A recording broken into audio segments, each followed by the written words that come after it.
Welcome to the Mediabox, where I'm joined by Sunna Ævarsdottir, here to talk about your report on political prisoners in the Russian Federation. Obviously, the issue of protest, etc., in the spotlight over Ukraine. Tell us about your findings. Well, this is a comprehensive report that goes over the cases of several hundred political prisoners in Russia. It shows how we have had in the past several years increasing crackdowns when it comes to civil society, free media and opposition to the Putin regime, and that recently it has of course intensified when it comes to protests over the war in Ukraine.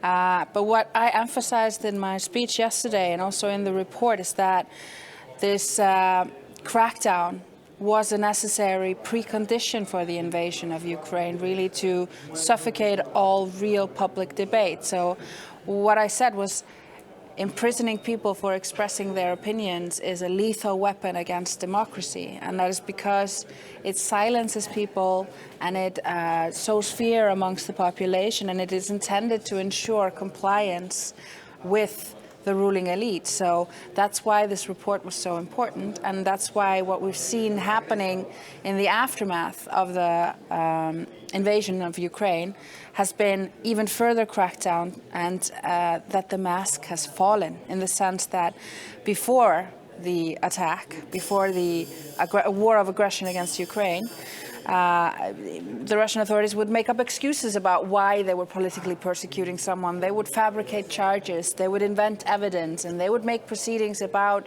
crimes that they sort of created for political prisoners, be it racketeering or corruption or terrorism. But now the mask has fallen, and people are simply being arrested, detained and imprisoned for voicing their opinions. So now it is very clear that political prisoners is a widespread and systemic problem in the Russian Federation. Sorry to say. I guess the obvious question is what can be done about it as regards the Council of Europe, which has excluded Russia? Well, in the report we make several recommendations. First of all, to the Russian Federation, because regardless of whether or not we believe that they will listen to what we say, they are bound still by the European Convention on Human Rights until the 16th of September.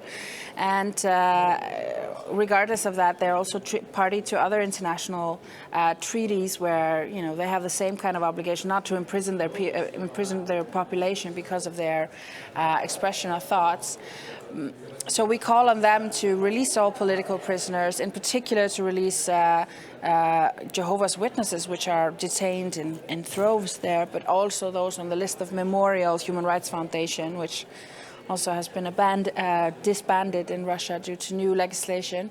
But we also call on the European Union, we call on Interpol, we call on our member states to essentially name and shame those officials, judges, policemen and officers that are responsible for maintaining the system of oppression with imprisoning people for voicing their opinions by targeted sanctions. And we want also the Committee of Ministers to keep an updated list of those people that we consider are responsible for these very, very grave human rights offences.